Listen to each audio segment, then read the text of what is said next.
Welcome everyone to our monthly Community Health Forum. Appreciate everyone taking the time out tonight to join us on a very interesting and timely topic. And I hope everyone gets a little bit of something out of this. And just as a reminder, we are recording this for later viewing. And we will have an opportunity for questions and answers at the end of the presentations. And so, but again, I've got a great panel tonight of people with very interesting stories to share. And so I'd like to introduce Shirley Weddle, who is a longtime resident of Mesquite. And after losing her child Matthew to suicide in 2014, became a community liaison and mental health and brain health and suicide prevention awareness advocate. Kelly Smith is with Mesquite Independent School District's behavior specialist, or she's a behavioral specialist with MISD and has a master's degree in clinical psychology. And she has worked in the field of psychology since 1982 and presents a variety of topics to various organizations, including school districts, PTAs, and churches. And then we've got Dr. Cesar Alvarado, who works at the Multicultural Recovery Center in Mesquite as a psychiatric nurse practitioner. And she's been there for approximately 7 years. And as an associate professor at Midwestern State University for the last 4 years. And as a Spanish-speaking nurse practitioner, he works closely with the Latino population on behavioral and mental health issues in our community. So again, panel, thank you for being here tonight. And we will go ahead and get started because I know all of y'all have a lot of information to share with us tonight. So first up, I'm gonna ask Shirley to kind of share with us some of her story. And but to start off, Shirley, this month is designated as Mental Health Awareness Month. And so tell us a little bit about what does that encompass and how does the continued existence of stigma affect a person's willingness to address mental health issues? Well, thank you, Cliff, for leading us in this important discussion tonight. Mental Health Awareness Month was actually started back in 1949 by Mental Health America, which has been in existence since the early 1900s. The founder actually witnessed and experienced terrible abuse after he was admitted to multiple institutions after a severe bipolar incident. So he was determined that people would hear the truth about what was going on in these places, and so that changes could be made to help people instead of harming them. So mental health awareness actually encompasses a wide array of topics related to mental and brain health. After all, the word mental refers to the mind or brain, and mental health is brain health, which is physical health. We all have a brain, and therefore we all have mental health. So mental health awareness includes, as I mentioned, a number of things. It includes understanding the structure and chemical interactions in the brain and how they affect and are affected by other parts of the body and our lifestyles. It includes learning how to be brain healthy, similar to being heart healthy, and exercising our brains like we exercise our muscles to improve performance. Self-care is a really important part of that. It includes getting enough sleep and exercise, eating a brain healthy diet, and managing stress, building resilience in the brain. It also includes understanding conditions in which the brain processes differently, such as with autism spectrum neurodiverse individuals who may be much better at math or science or the arts than a lot of us, but have challenges with social skills. Neuroplasticity, which was discovered just a little over 20 years ago in 1998, is possible for us humans now. It allows our brains to build new neurons and connections so that the brains can recover from injuries and get better and stronger regardless of age through our 80s and our 90s. So things that we can do to help our brains get better are to learn new things, using our brains to solve problems in different ways, and even taking a different route to work or school when you drive each day can help your brain. Finally, mental health awareness includes understanding the facts about mental and brain health conditions, disorders, and illnesses. that can affect a person's thinking, their emotional state and behavior, or disrupt the person's ability to work, to carry out their daily activities, and engage in satisfying relationships. In a recent study that was released by the CDC in March this year, it was determined that anxiety and depression has increased significantly since COVID started last year. It's gone from 36% to 41.5%, and especially seen in adults ages 18 to 29 years old. Dr. Alvarado will be talking more about anxiety and depression and all these different things when he talks with us a little bit later. In regards to stigma, in the past, people tended to really focus on mental illnesses instead of general brain health, often making unproven claims as to why these conditions existed or how to treat them, because there was just not enough facts known about the brain at that time. So, in the absence of effective treatment, some people's behaviors caused fear, which led to stigma or shame around mental health and suicide. Unjust laws and practices, even in established religions, were created until organizations like Mental Health America raised enough awareness and understanding to promote change. Some cultures still believe that getting help for a mental health condition is a sign of weakness. I want to let you know that it's not a sign of weakness to get help for a medical issue. Once we share the facts that mental health is brain health, is physical health, we can all focus on talking openly about our mental and brain health, just like any other health condition that we talk about, so that we can get the help that's needed. So please talk. Talk at home, talk with your friends, your neighbors, at work, at school, at your places of worship, everywhere. So once we start this conversation, I am so hopeful that we can get rid of the stigma and get help for the people that need it. Well, Shirley, you just mentioned talking about it, and you've been sharing your family story about losing your son Matthew to suicide in 2014, and the journey that you've been on ever since then.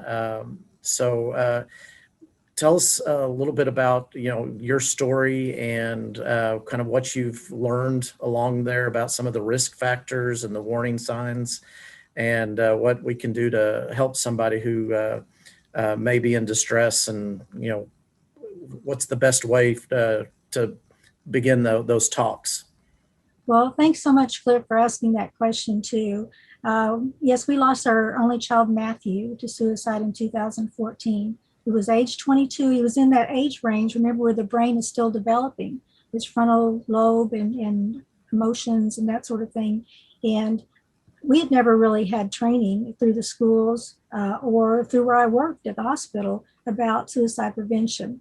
And all I knew were things that maybe we had learned through some of our relatives who had had some issues but didn't talk about it very much, or through what we would normally see through media and reports in the news, things like that. So I didn't really have that type of background. I thought I was pretty well informed, but apparently there's new things happening every day insofar as research to learn what to do. And ever since we lost Matthew, I've been really researching this and working with the Foundation for Suicide Prevention, taking classes and webinars, learning as much as I can. I became a certified mental health first aid instructor because I wanted to know the why, and not just know the why, but how to help other people so that they wouldn't have to lose their child to suicide. And I think that by doing this, I can help Matthew to continue on. I learned especially that there are things that go on inside a person that you can't see when they have some sort of mental health issue, or even depression, anxiety, and such. Anxiety is a little more evident, but with depression, sometimes people are really good at holding all that in and hiding it from others. So you only see a few things. We saw that Matthew was a stressed out college student, which is pretty normal when you're taking too many classes at college and you're at a high performing school.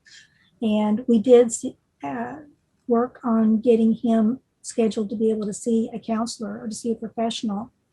But before that could happen, he died by suicide.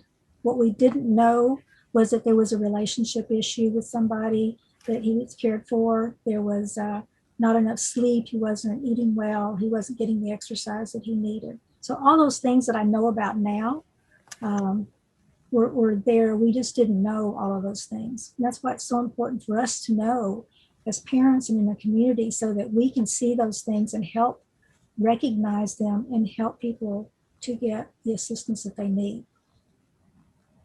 In regards to when we talk about suicide prevention and risk factors and warning signs, I'd like to go ahead and share some slides if that's okay, since there's so much information. Please do. We're going to try this.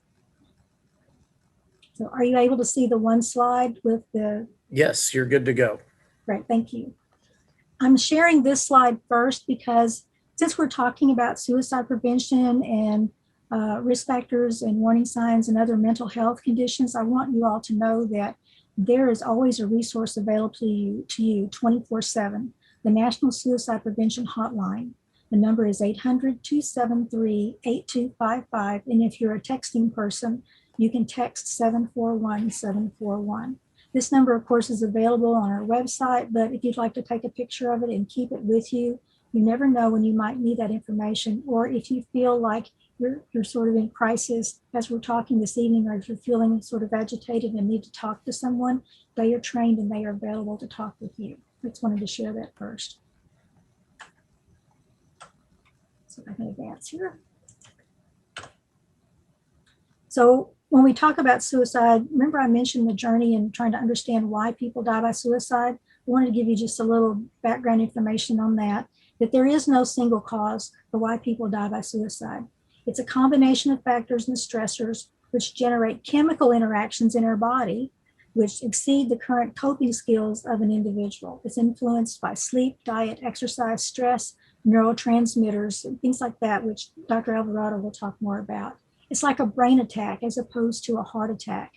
Now, the large majority of people who die by suicide have a mental health condition at the time of their death, which may or may not have been diagnosed or treated. But 1 in 4 people actually will have some sort of mental health issue during their lifetime, and most do not die by suicide. Suicide until 2020 was the 10th leading cause of death in the United States. In 2020, COVID became the 3rd leading cause of death. So therefore, suicide moved to the number 11 spot. But still, we lose so many people to suicide every year. It's the 2nd leading cause of death for young people ages 10 through 34. I've given you the numbers for the number of people who've died by suicide in the last 3 years. You see that they've actually gone down in 2020 with the preliminary numbers, but it doesn't tell the whole story. Some groups have really gone down in numbers, but other groups have gone up. And just to give you an idea of the numbers, these are real people. If you think about the ballpark in Arlington, the ballpark in Arlington holds around 47,000 people. So that's as though you had the ballpark filled with every seat. That's how many people we lose per year to suicide here in the United States. And for every person that dies by suicide, it's estimated that 25 others attempt. That means that over 1.2 million people actually attempt suicide every year in the United States. It's important that we combat the stigma that's associated with suicide as well as mental health. We need to focus on the facts and the science instead of the fear and misinformation. We need to get rid of the myths regarding suicide. A big one is that people think that talking about suicide will lead to and encourage somebody to die by suicide, but that's false. It actually encourages people to open up and talk with you because they know it's okay. How we talk about suicide matters too, and this is something that people are getting used to. We have to practice it. We want to avoid saying committed suicide because of that negative connotation. Suicide is not a crime. So we don't want to say that, or don't want to say successful attempt or failed attempt. What we try to say now is died by suicide, ended their life, or suicide attempt. Words do matter. We know that a lot of people are ambivalent about dying by suicide. It's important for us to engage the part of the person that wants to stay alive and to help them find their reason for living, their purpose that's important to them. Not what we think it should be, but what they think it should be. Suicidal feelings are often temporary. It could be minutes to hours to a few days. And we found through research that putting time and distance between a suicidal person and lethal means can actually save their life. It's really important to learn the risk factors and warning signs so that we can help people. Risk factors are actually characteristics or conditions that can increase the likelihood or chance that a person will die by suicide. It doesn't mean they will, but it's really important for us to understand that they persist over a longer period of time. It's important to understand who's at higher risk, just like it's important to understand those that are higher risk of heart attacks, heart disease. These are usually categorized by health, historical, and environmental factors. Health factors include what we talked about earlier in regards to the brain being not fully developed through age 25, especially with the frontal lobe and the amygdala that control the executive functions, our decision making, and our emotions. There's a really great video presented by Dr. Jackie Gamino from the UT Dallas Center for Brain Health on our website, the Mental Health Initiative website, that explains this in more detail. And Dr. Alvarado will be talking about all this too. A risk factor includes mental or brain health conditions, as I mentioned earlier. Other health conditions include chronic health conditions related to pain, serious head injuries, even those header balls that you have in soccer or concussions in football can make a difference in regards to your brain. Now, your brain can be treated and can get better, but we need to be aware that there could be some issues related to that. Something we don't always think about is hypothyroidism. Actually, depression is a symptom of hypothyroidism. So maybe you need medication for that as opposed to antidepressants. Historical risk factors are like family history of suicide, as well as a previous suicide attempt, chronic mental health conditions, as I mentioned earlier, childhood abuse, previous non-suicidal health, self-harm, which is like cutting, and for our veterans and our military personnel, combat stress and moral injury. Environmental risk factors include access to lethal means, exposure to another person's suicide, or graphic or sensationalized accounts that we see on TV and in movies, even somebody that we know. Prolonged stress of all ages includes harassment, bullying, school or college grade stress, relationship issues, legal problems, unemployment, and then stressful life events, which are more immediate, like the loss of a loved one or divorce, unexpected job loss, financial issues, family health issues, and even retirement can be a risk factor for suicide. As we mentioned earlier, then we have the warning signs of suicide, which are observable signs that signal suicide risk in the near future. Risk factors are more long-term, but warning signs we really need to be aware of because that person is not necessarily aware that that's going on, that they're in danger. So we need to be aware of that so we can reach out to them. Those are usually characterized by talk, behavioral changes, and mood. When I say talk, it really is talk. Talking about ending their lives, either directly or indirectly. They may joke about it even, but if somebody jokes about it, please take it seriously. They may express feelings of being a burden to others or just lonely and isolated, especially during this time of COVID. They may have the feeling that they have no reason to live or purpose in life. So it's important to engage them to be able to find what's important to them. Wanting relief from unbearable pain, feeling trapped or helpless about a situation. And something that we don't think about always is that those that are high achievers and perfectionists are at risk also because whenever they make a mistake, they consider it a big failure as opposed to something to learn from. So it may mean more to them, or it may be more serious to them than we think it should be. So that's something to be aware of. We're talking about the atypical or changing behaviors, trouble sleeping, sleeping too much, not sleeping enough, nightmares, withdrawing from activities that they normally enjoy with friends and family, beginning to lack interest in their personal appearance or hygiene, acting recklessly or impulsively, maybe starting to use substances. And something we don't always think about, but there are household substances that we need to be aware of, that we need to be put up so that young people don't access those. They may give away prized possessions that they normally would not do, or they may be searching online to find ways to end their life or to find lethal means. Mood warning signs include depression and anxiety, which I mentioned we'll talk about more in just a few minutes. Anger, apathy, not caring about things, extreme sadness, humiliation or embarrassment, especially because of social media now.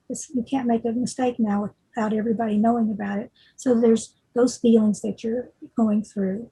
One thing to be aware of too is that, and this is something I didn't realize before too, maybe if somebody's been feeling sad, but now they're feeling really good and you think that everything is fine, It could be that that unexplained happiness and improvement might be a sign that they actually have a plan and they feel relieved that they have a plan. So please be aware of that also.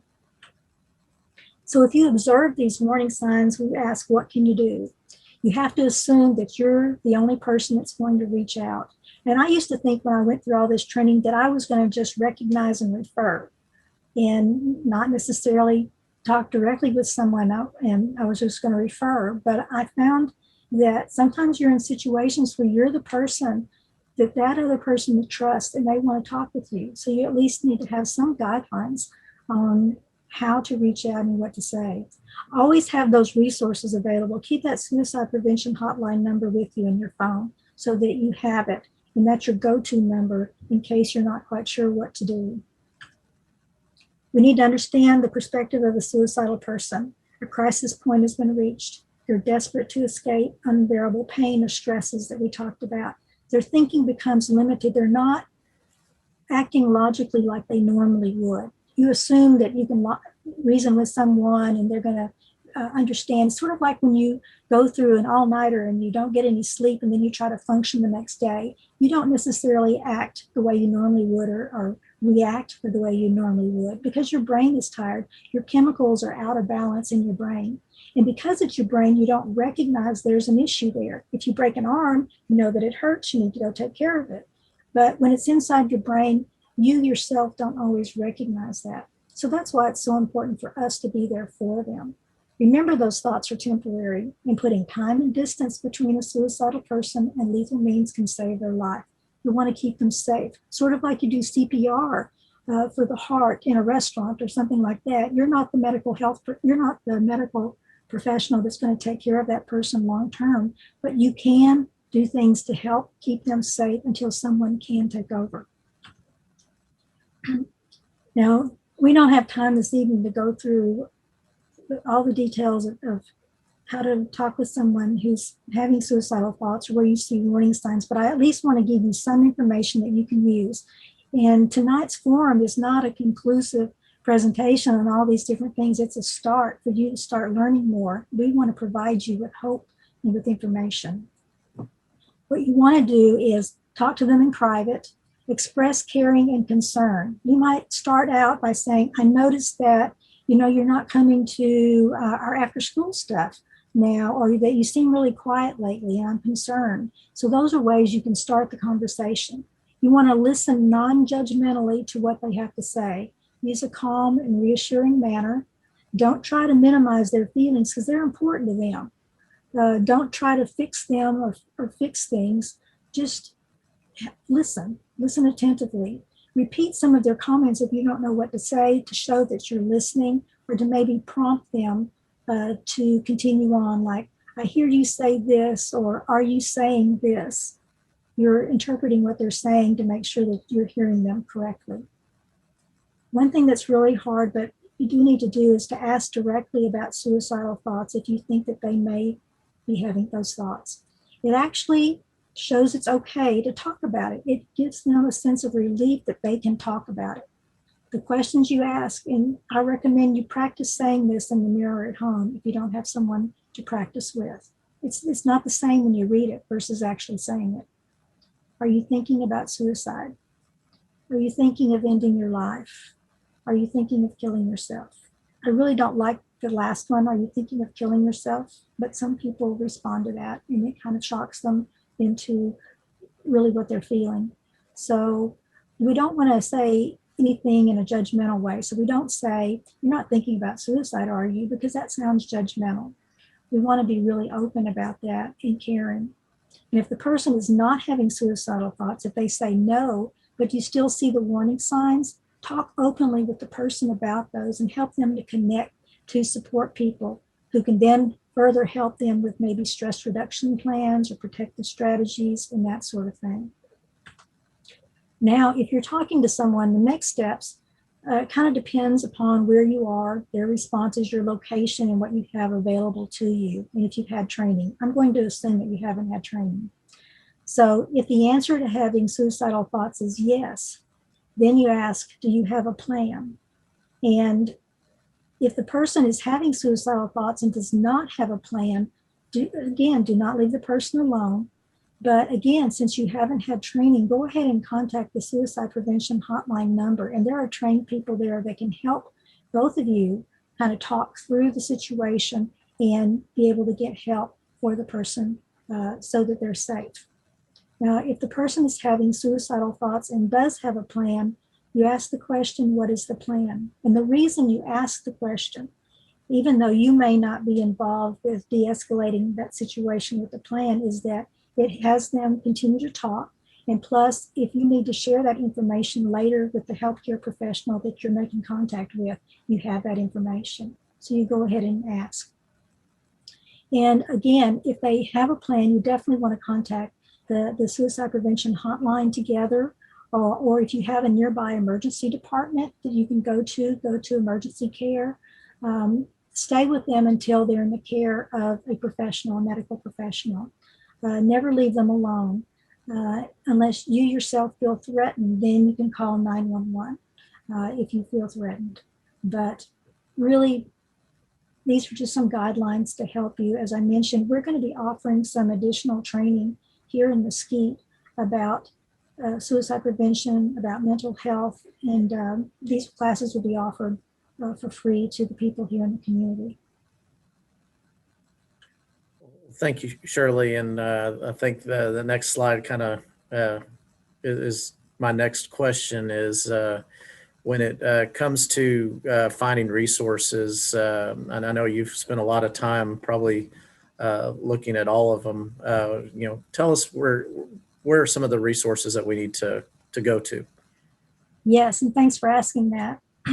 Of course, we all want to make sure we have the National Suicide Prevention Hotline number. And then here in Mesquite, we are so fortunate that Cliff and Mayor Archer and our city leaders realize the importance of offering assistance for people that have mental health challenges. And so we offer free mental health counseling for individuals, families, and groups here in Mesquite. So you can contact the Azar Foundation, which is on our website, and I have it listed here also, the Azar Foundation for free counseling. There's a phone number and a website. And so this is no cost to anyone here in the Mesquite area. Our website, the City of Mesquite Mental Health Initiative page, also has a list of resources available, so you can go to that. Kelly will be talking to us more about resources for the Mesquite ISD. Your colleges have free counseling and wellness centers that are available to you. Dr. Alvarado will be talking to us more about the Multicultural Recovery Center located here in Mesquite. The VA North Texas has services available for veterans, and I've included their phone number with the option if you want to reach out to them. Cohen and MetroCare is located here in the Dallas area. They offer services to veterans and to their families. So that's something that's available to you. The Amen clinics are available. They're open now in Irving. So they have services available for child and adult psychiatry. And they also use medical imaging, SPECT imaging, to evaluate the brain and see what's going on with the brain and involved in treatment. UT Dallas Center for Brain Health uses functional MRI scanning, has a lot of free classes, as well as Amen clinics, where you can learn more about mental and brain health. NAMI, the National Alliance of Mental Illness, has a number of peer support groups that you can attend for free for families that are undergoing mental health challenges and for individuals. A lot of those are occurring on Zoom right now. They also have some really wonderful classes. The American Foundation for Suicide Prevention has a tremendous number of resources for all ages, even for elementary school ages. There's a new program they have that's really pretty interesting about for kiddos with a little puppy dog story. And they have a number of resources that are available. The Halliburton Foundation has a number of resources for young people. Veterans Resource Center has a lot of it, continuing education, and works a lot with homeless veterans. They're called stop1.info. There's a lot of information there and resources and links. Mental Health America actually has information about how to find mental health resources. For example, if you're not in our Mesquite area and if you have family that you want to share information with. And of course, our Mesquite ISD Community Education group offers tremendous opportunities, and Kelly teaches with them. She'll be telling us more about those in a moment. We'll be sharing all these things on the website, by the way. So if you want to take a picture of it, you can, or you can find it on the website. Thank you. Yeah, we will definitely be putting all of these resources out there, and and just for the people watching, all the entire presentation is being recorded. So I know Shirley covered quite a bit there with her presentation, but it'll be up there again if you want to watch it. And Shirley, just as a parent of 3 teenagers, I want to thank you for being so vocal about your journey. I think I've learned quite a bit following the information that you've been putting out over the past year, and knowing how difficult it's been for parents with teens during a pandemic, and having to watch, in addition to all of the other things that kids are exposed to in their teens, having a pandemic just added a little bit of another layer to it. So again, thank you for your time tonight, and thank you for sharing your story. So, and if you'll go ahead and stop sharing the screen, we'll kind of move on to Kelly.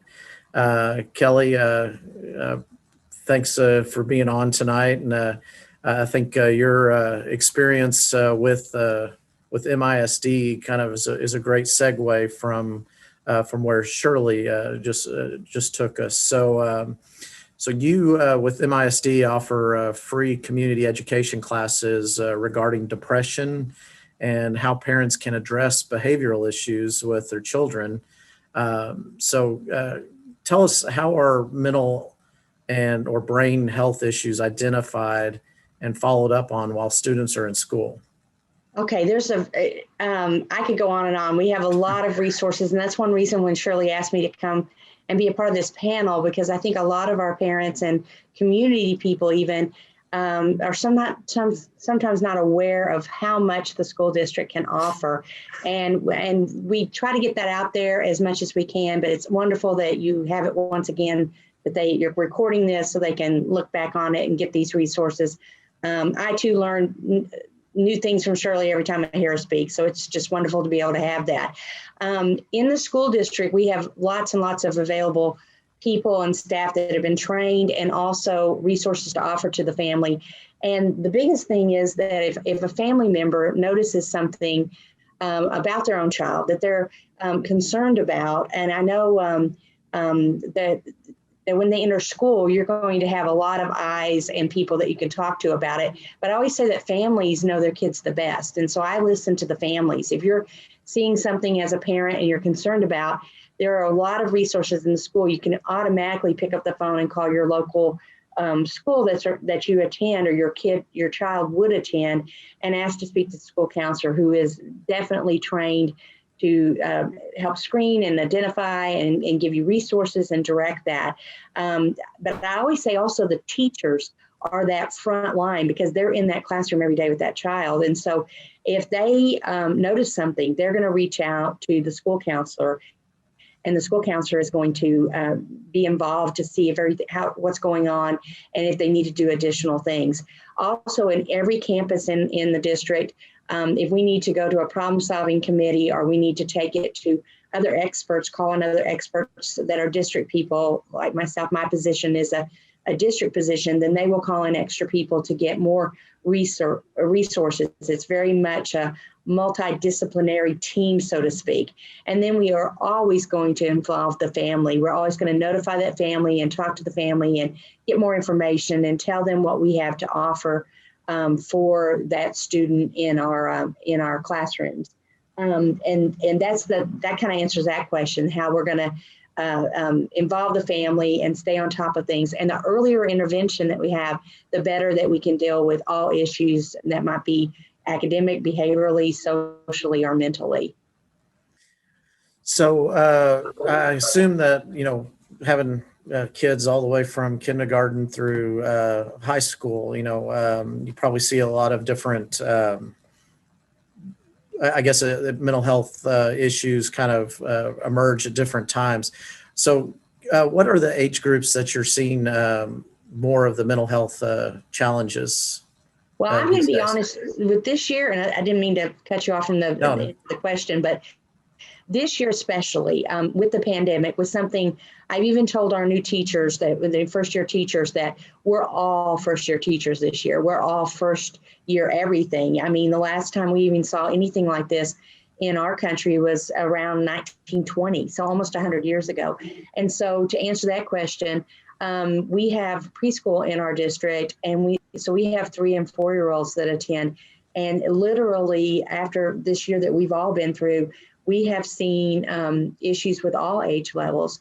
You can start noticing mental health issues in children as young as 2 and 3.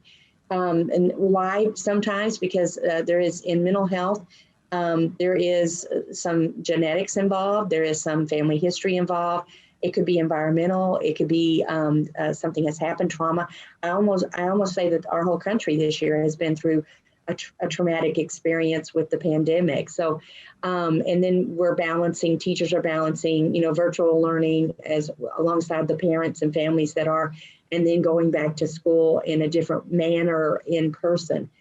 So to answer that question, this year's pretty much there's been a rise, like Shirley mentioned, of mental health issues across all age groups, and not just in Mesquite, but just in our country in general. So when kids experience a mental health issue, or a teacher notices a challenge, what is the school district policy regarding notifying parents and guardians? Well, there's depending on what issue they are noticing. If it is something that maybe it can be problem solved in the classroom with additional resources and pulling in that school counselor, and we are always going to try to get that family to be a part of us and be a part of that team, and to communicate with us. With suicide prevention specifically, there are now state and federal protocol that we follow, and the counselors are trained extensively in that. And if any child makes any kind of outcry or a suicidal expression, or we notice something, any of the warning signs that Shirley had mentioned earlier, the teachers are well trained to pull in the administrator and the counselor, and then we will be notifying that family, and we will keep that child safe and monitored and in a safe place until family can. Sometimes it may be a phone call, and then the family we're going to make sure that the family's involved and has resources to get help after school. Sometimes the family come up to the school, and then we will hand deliver them the resources and follow up with them to see if they need any more help. So for suicide, that mental health issue is definitely notification at all times, at all grade levels. So I think, probably one of the biggest challenges with such a broad age group is that parents may chalk some of the behavioral issues up to just being a stage, that the kids are just something that kids go through. So what are some of the signs that you look for to determine that this maybe is not just a stage, may not be something temporary, that there might be something deeper of a concern? Well, the biggest thing, even with the little ones, we have a law that helps school districts and families in every community, and it's called Child Find. So if a parent or a neighbor or a relative or the family member themselves, if they are noticing something that maybe when they go to a play date or they go out with the child and they notice that something maybe not be where they think the child should be, or somebody maybe mentioned that something is a little bit different than what they would expect for that age, then anyone can call the Child Find number that is, it's on the Mesquite ISD website, and they can come to the school and get free evaluation, free assessment, free resources and help. So for the younger ones, there's something already in place there. And so if you have any questions, you can pick up that phone. If for the older kids, you're any kind of concern at all, we are very, very fortunate at Mesquite ISD because school counselors are not funded by the state or the federal government. And in Mesquite ISD, every single one of our campuses has at least one counselor, and in most of the campuses have more than one. And so they can pick up the phone and call the main number of their school and ask to speak to the school counselor. Even during the summer, there is going to be somebody either on that campus or in our district that can find help for the family to answer any of those questions. And so they have a great resource to use us. For any of the kids that I work with and their families, I always give them my information so they can contact me at any time. And that does include holidays in the summer. I'm not going to tell you everybody does that, but I do that because we want the families to be supported. We want the parents and the kids to know we're here for them. And Kelly, I would assume that it's okay to call even if it's a minor thing to discuss it with the counselor. So it's kind of better be safe than sorry type of attitude when it comes to reaching out to a counselor about a child's behavior. Absolutely. I always say there is no silly or frivolous or question that cannot be asked, especially if you're seeking information on the welfare of your student. And so absolutely, there's going to be somebody that can answer your question for you and to get you resources and help. Recently, in the last couple of years, Mesquite ISD has funded and done family support center. So now we have the family support center through Mesquite ISD that is free counseling for any student in our district and their family. And the family support center is staffed with counselors and therapists. And we are so fortunate to have a play therapist that is full-time with us. And so that is a great resource right here that we have in our district.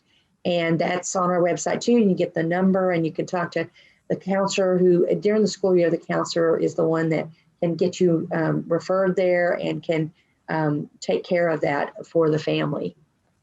But that is also, there's also a way to reach out when school is out, correct? Yes, because that's what I was saying. Like secondary, the counselors and the staff there have a little bit longer contract than the elementary, but on the elementary campus, somebody is there to pick that phone up and they can get in touch with, if not that school counselor, with the director of counseling that we now have. We have a counseling department and we have a director, and there is always a way to get a hold of somebody that can help you. And you can pick up that phone and call the main Mesquite ISD number and they will direct you. As a parent, all my kids went to Mesquite schools, and sometimes I had to call that number too and say, I'm not sure where should this be. You know, there are main numbers that are in service all year long that we can hook you up. So I realize that we have a large school district and probably number of students per counselor is pretty high. So what are some of the other training that teachers and other educators and people on campuses do they receive from the school district? Oh, that's a wonderful question. And yes, we have a wonderful professional learning department that offers many, many classes to teachers and paraprofessionals and anyone who works for the district. Any employee of the district is more than encouraged to enroll in these professional development classes that are offered after hours. And one reason I like to brag on that department is because I'm very fortunate to be able to present a lot at night to teachers. And it is a wonderful way to learn. We have also staff development days in which the principals bring on training to the campuses for the teachers. And those staff development days are throughout the year. And so they get all types of training, whatever the campus may need or whatever the individual teachers or the need of that campus is. I personally at night teach to teachers a variety of classes that I also teach for Mesquite ISD community education. And those classes, you mentioned them earlier, depression, suicide, the warning signs, self-injury, the facts and the myths of that. I do some classes on the brain and the neuroplasticity of the brain and how to encourage the brain to grow and to learn coping strategies. And so there's a lot of training that our teachers have access to throughout the year. Well, Kelly, it speaks a lot to the school district's desire to take care of kids, not only from their education, but to their health and their mental health. And so I really appreciate you being on the call today to kind of talk to us a little bit about what the MISD has to offer. And I did, Clift, I did want to bring one more thing. I'm sorry I interrupted, but one more thing. Because my counselor friends who I work very close with, they actually do a wonderful job promoting social emotional learning on every single one of our campuses. And they do guidance lessons, and they involve the students. They teach brain health to the students through social emotional learning. And that's part of their curriculum as counselors that they bring to the classroom. And so that is just one huge part of their, besides talking to kids and helping kids and families, is they're in those classrooms teaching social emotional learning, brain health, how the brain works.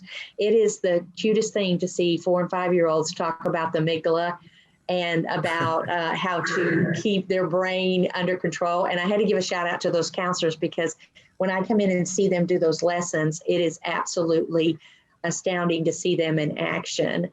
To do that with the little ones all the way up to the high school. And so I had to give a shout out to all the counselors who work very hard. Well, that's exactly where I was going. I was going to give a shout out to all of them and to you for all that you do for our kids. And it's good to be in a district that has that ability to focus on those things, because I would assume it is a challenge to staff and find staff to do that.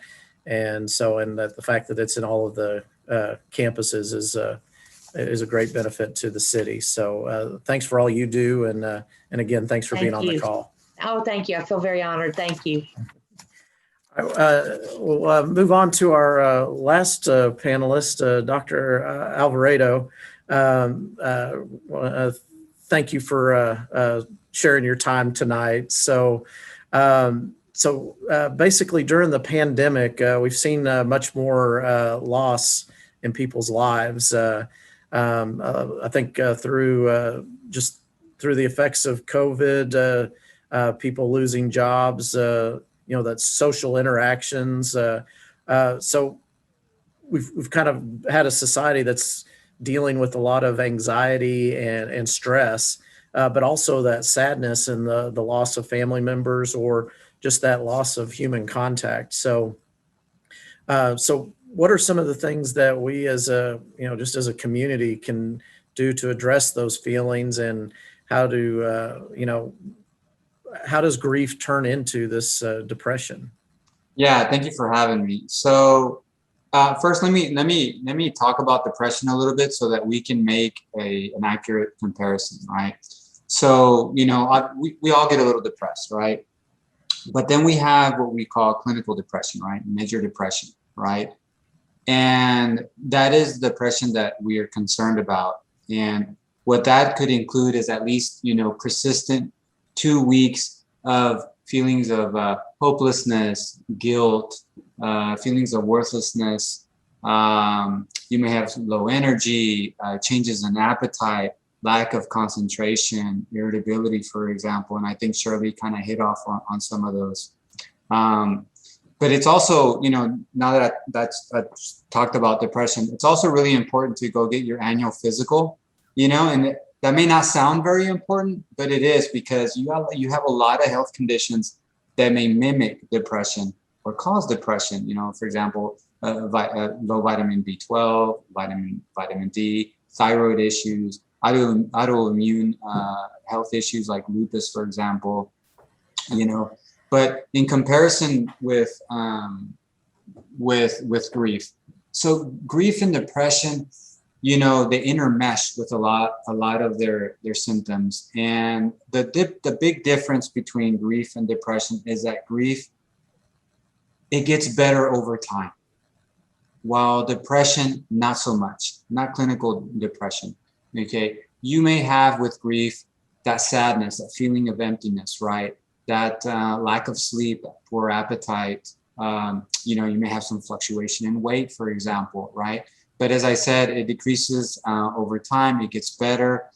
But, you know, people also have to understand it's not just about the passing of a significant spouse or a partner. It can be the loss of a job. And if we think about all these kids during the pandemic, what did they lose? They lost prom. They lost their sport that they used to play with their friends. They lost that connection with their friends, right? And that's not even including the fact that a lot of these parents that lost a job, what happened? They had to move away, move with other family members. And what does that happen? They put those kids in that new setting, and that's a loss, you know. And in my practice, personally speaking, I saw changes for the worst in all age groups. All these kids that stayed at home, and, you know, obviously it wasn't their fault. Most of them, they weren't doing very well. They had increased temper tantrums, increased behavioral problems. So it's very important to do what we can to continue that connection with our family and friends, right?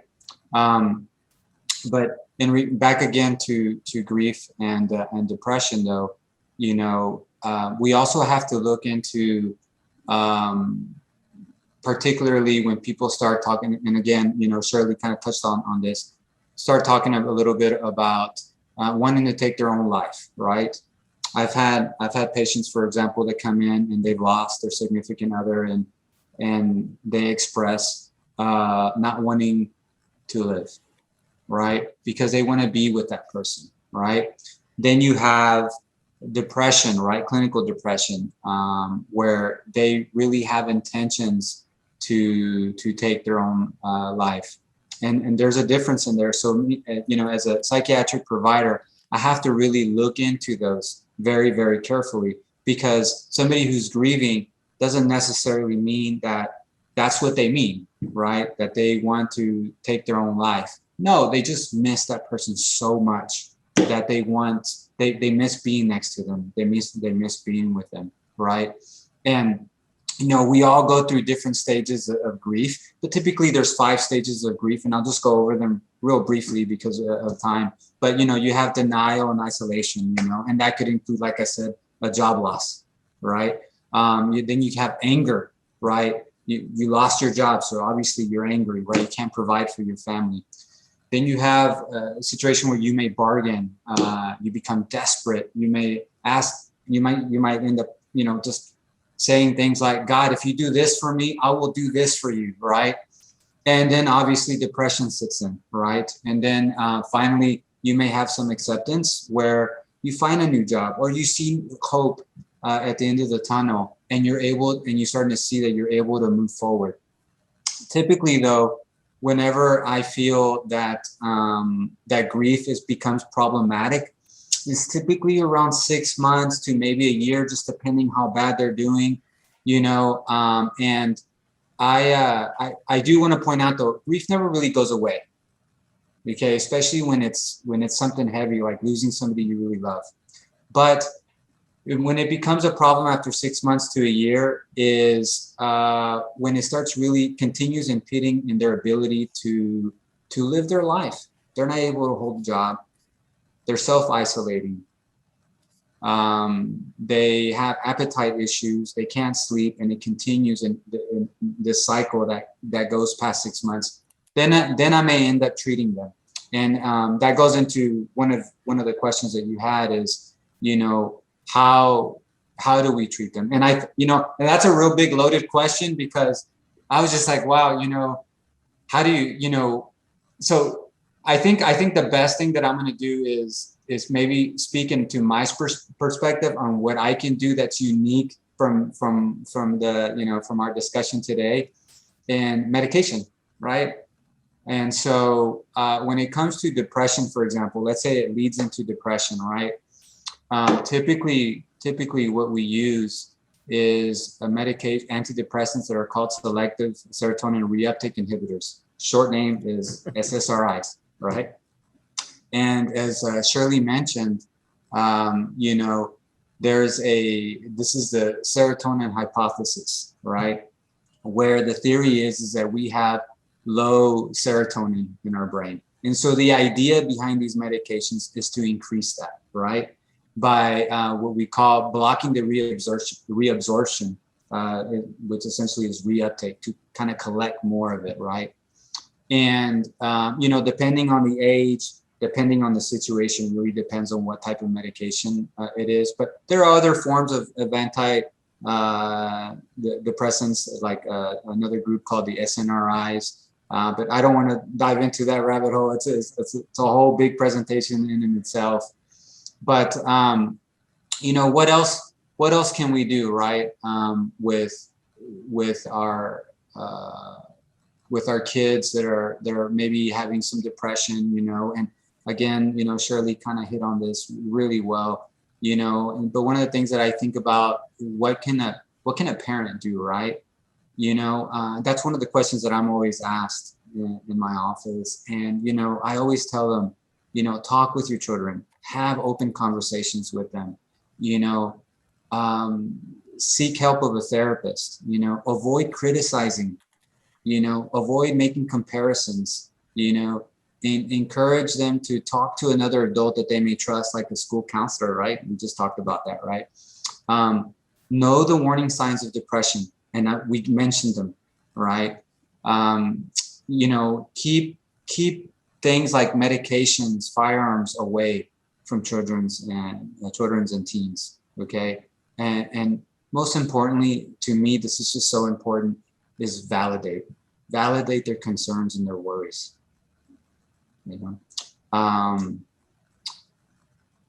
I think I've covered as much as I want to cover, because if not, I'm just going to keep going. I think, and I think a lot of us could sit here and listen to a lot more. So, but yeah, I appreciate you comparing grief, that it's not just the loss of a loved one. I think that when you said that it's just, you can grieve over many things. I think a lot of teens kind of deal with that on a regular basis, and maybe do you think it impacts teens more when there's a loss, or are they more susceptible to being depressed when there's that kind of loss?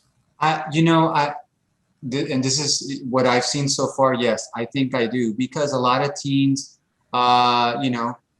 they're in that age where they know it all, right? So they want to be a little bit independent from their parents, and so they really look for their friends on social media as a way to cope, right? And I think there's little argument that social media is not always the most healthiest way, but certainly yes, I think teens are vastly affected by this. Well, and kind of going back to parents of teens, so I imagine you probably deal with parents who just feel like they're just helpless when it comes to their kids experiencing depression. So, any advice that you can give to the parents? And we tell them to seek counseling, and we ask them to seek help, but I imagine it takes a toll on the parents as well in that relationship. Is there any advice you have there? Don't be afraid to ask for help. Okay. And not to get too detailed, but I see a huge Hispanic population. And by the way, if any participants want to ask questions in Spanish, I'm here. I can answer those. Great. Yes, my parents, they struggle a lot with what to do. But speaking on my Hispanic population, you have a child who comes here and is trying. It's a struggle. They call it acculturation, right? Where you have a child that is trying to keep the parents' culture, right, and traditions, while adopting the culture from here. That's a struggle in itself, and that can be a form of grief as well, right? And so overall, though, I always encourage parents to ask the schools for help. So this is great that we have Kelly on here and Shirley, because a lot of times that's the first connection that we have and also talk to your family physician, because family physicians are going to also be your first contact. Okay. You're not going to wake up in the morning and say, I got to go see a psychiatrist or a psychologist. That's probably not going to happen. But you are going to go see a family doctor. You are going to go see a teacher every day or have contact with the school every day. So I always encourage them to make contact with them for any resources and help. Well, and I think just kind of going back that there are a lot of resources out there, and for parents who might be experiencing this and do have that sense of helplessness, there's the counselor at school. There are numerous resources through websites and phone numbers and all of that. So it's not like you have to go and search out a counselor. There's somebody that can take that phone call and put you in touch with somebody who can help. That's right. So, Dr. Alvarado, I really appreciate that insight, and those touching on that grief and depression. I think is something as parents we see changes in our kids, and especially this past year, just having to watch just how they are reacting to everything. And so, Kelly and Shirley, again, thank you for your time tonight. We will have a little bit of time for some questions, and we'd ask that you type those into the chat, please. And Dr. Alvarado has offered to translate any Spanish questions. So thank you for helping us be bilingual tonight. So do have a couple on the chat, and I'll read those real quick. Somebody has a teenage son that likes to play probably violent video games and first shooter games. What's the best way to speak to their son about the violent thoughts that they may have or suicidal kind of related to some of the video game impact? Or are they overreacting to this? Well, I'll jump in, and then certainly the other panelists can jump in too. But we hear about this from parents a lot, especially when we used to pre-COVID had P.T.A. meetings and things. We would hear that being brought up. Once again, I would definitely call your school counselor, because they also experience that, and they have some. Shirley was talking about just when we were preparing for this, like how to kind of practice and script what you're going to say, so you'll be a little bit less nervous and more prepared. Counselors see this a lot, and they can coach parents. I've actually been a part of meetings where we've coached parents on how to have those difficult conversations, and counselors are really great resources for that. And there's not going to be just one way to answer that question, but there is an answer to that question. I have one son and 4 daughters, and I actually, when he was playing video games a lot and I was concerned about that, even with my background, I reached out and talked to his school counselor, because like you said, Cliff, they see them every day, and they gave me some insight that I hadn't thought about. So I would definitely, I am biased. I love my district. I love Mesquite ISD. I'm going to say, go back to the school counselor and get some ideas. And if that school counselor doesn't have an answer, there are over 120 school counselors in our district that we reach out to, and we're on that email group, or we're texting and we're getting more information. But I would tell you to have that conversation with your student. And if you need a little help on how to set that up or script it or prepare it, we do that as adults. So that's just my take. Great, Kelly, thank you. Yeah, so, you definitely want to limit electronic devices. They're very addictive compared to drug use, for example. One of the concerns that I have about these violent games, for example, is they desensitize you from violence, right? And so you really want to limit that. And I didn't really touch on this, but we have a neurotransmitter in the brain called dopamine, okay? And it's really, it's been researched a lot, and we know that it's implicated in addiction, for example, right? So what happens when you take a cell phone, for example, from a teenager oh boy, right? I mean, screaming, hollering, all kinds of stuff, right? And I always tell the parents, well, what happens when you take alcohol from an alcoholic? Same thing, right? Screaming, probably hollering. I need that back. I need to have it, right? So you definitely want to limit electronic devices. One of the things that I tell parents is say, hey, look, put the charger in your room, right? So that way they're not going to have the electronic device all night, and they have to charge it in your room. Okay. And I always say limit the electronic devices to 30 minutes, no more than an hour.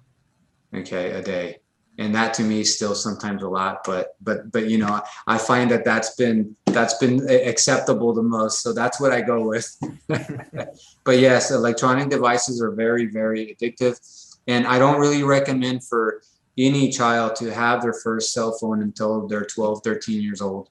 And it all really depends on the situation, because parents are divorced and stuff like that. And so they want to contact the child. So, but that's something that can be worked out. And sometimes it can be worked out through a therapist on how best to do that.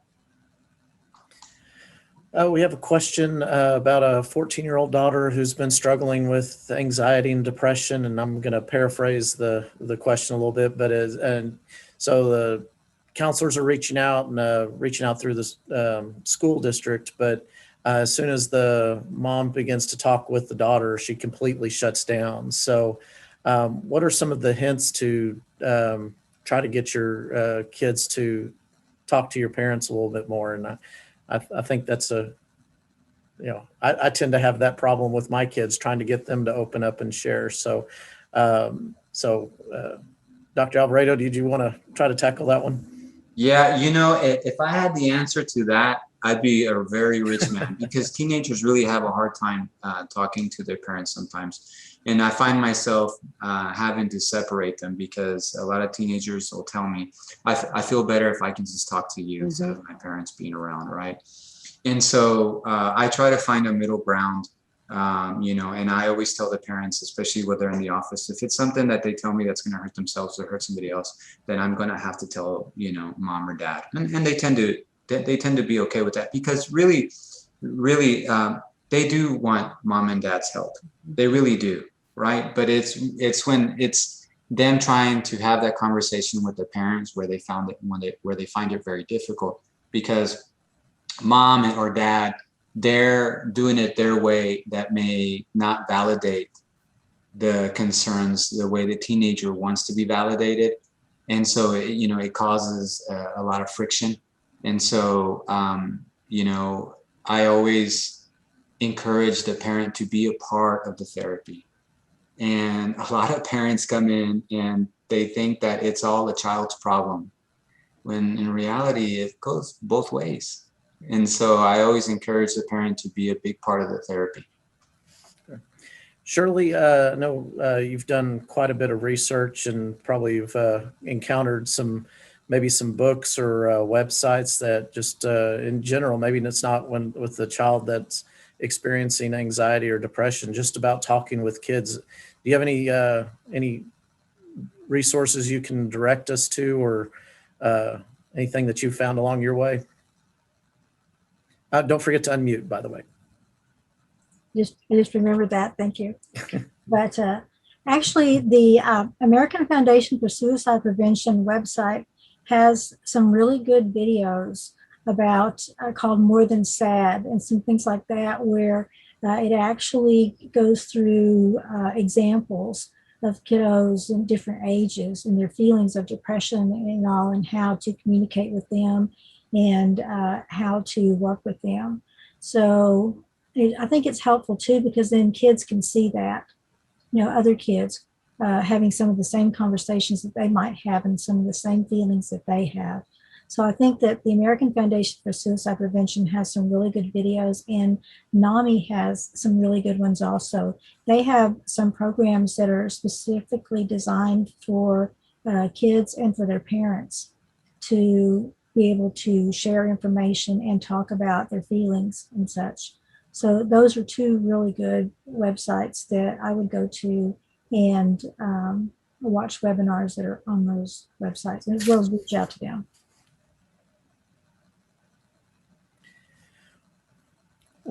Panel, I think we are at the end of our time tonight. So just wanted to express my appreciation to each and every one of you for your thoughts and for sharing some of your experiences. I think it was a really good, well-rounded look at teen issues and the things that parents experience. And so I know, like I said, I have 3 teenagers, and it's given me a good insight into some of the things that, to watch out for, and to watch, just those changes that kids experience. So with that, we will conclude our Zoom call tonight.